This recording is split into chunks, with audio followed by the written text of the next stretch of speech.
Good morning students.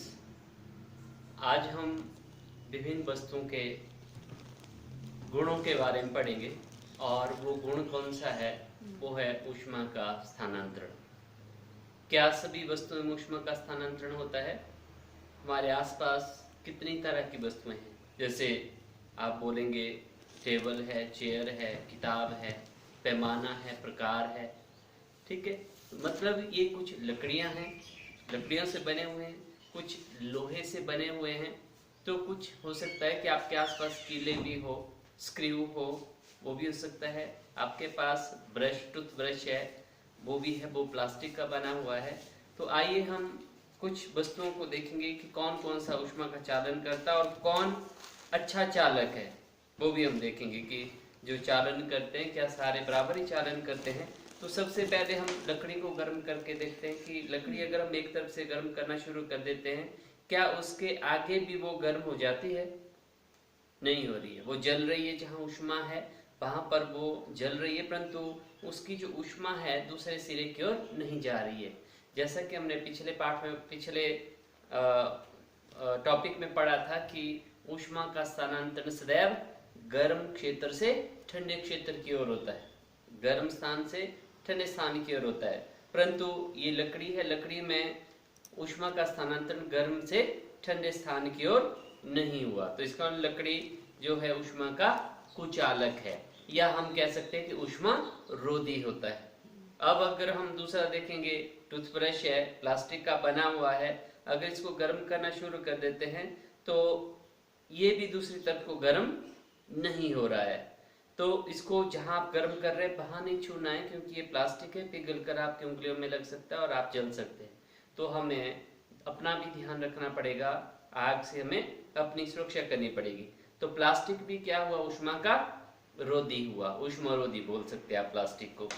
वैसे आप लोहे की कील है, लोहे की कील को एक तरफ से गर्म करना शुरू कर देंगे तो इसके पास अगर आप छुएंगे तो धीरे धीरे ये गर्म होना, यहां तक गर्म हो गया, अभी ये अभी यहाँ गर्म हो गया, तो इसका मतलब है गर्म स्थान से ठंडे स्थान की ओर ये ऊष्मा का स्थानांतरण हो रहा है। तो ये लोहे की कील है, तो लोहे की कील कैसी है?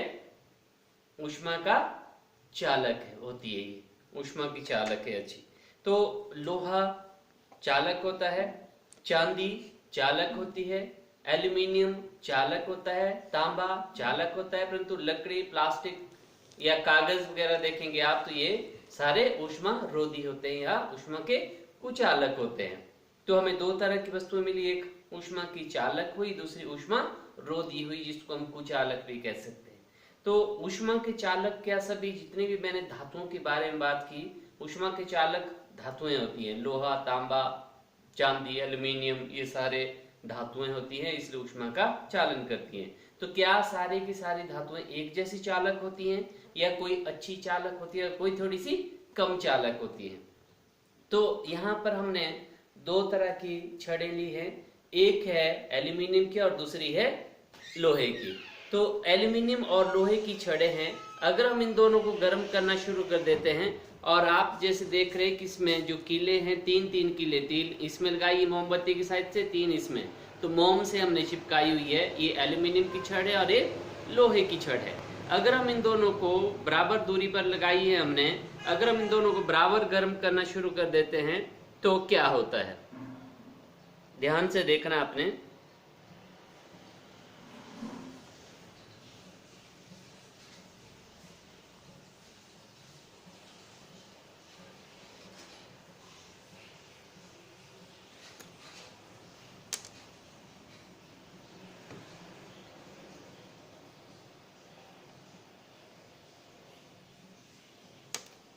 देखो एल्यूमिनियम की दो गिर गई, जबकि लोहे में से केवल एक ही गिरी। एल्यूमिनियम की पहले उधर को सरक गई थी क्योंकि वो मोम पिघल गया था इसका, तो एल्यूमिनियम की दो कीलें गिर गई और जबकि लोहे वाली केवल एक ही। देखो एल्यूमिनियम की तीनों कीलें गिर गई, जबकि लोहे की अभी भी अगर हम इसको गर्म करना बंद नहीं करेंगे, इसको वैसे ही चालू रखेंगे, तो ये काफी देर बाद गिरेंगी। तो इसका मतलब लोहे और एल्यूमिनियम में अच्छा चालक कौन हुआ? एल्यूमिनियम। एल्यूमिनियम में यहाँ से ऊष्मा एक जल्दी से आगे गई तो मोम पिघलकर केले नीचे गिरना शुरू हो गई, जबकि लोहे में ऊष्मा का चालन थोड़ा एल्यूमिनियम के कंपैरिजन में थोड़ा सा धीरे होता है, इसलिए इसके जो मोम पिघलानी और कीले नीचे नहीं गिरी। तो हमें लोहे और एल्यूमिनियम में से पता लग गया कि अच्छा चालक कौन सा होता है। वैसे ही आप घरों में और कई चीजों को परीक्षण कर सकते हैं कि कौन सा ऊष्मा का चालन करते हैं, कौन सा नहीं करते। जो ऊष्मा का चालन करते हैं उनको हम चालक कहते हैं, जो ऊष्मा का चालन नहीं करते उनको हीन चालक या ऊष्मा रोधी वस्तुएं कहते हैं। Thank you.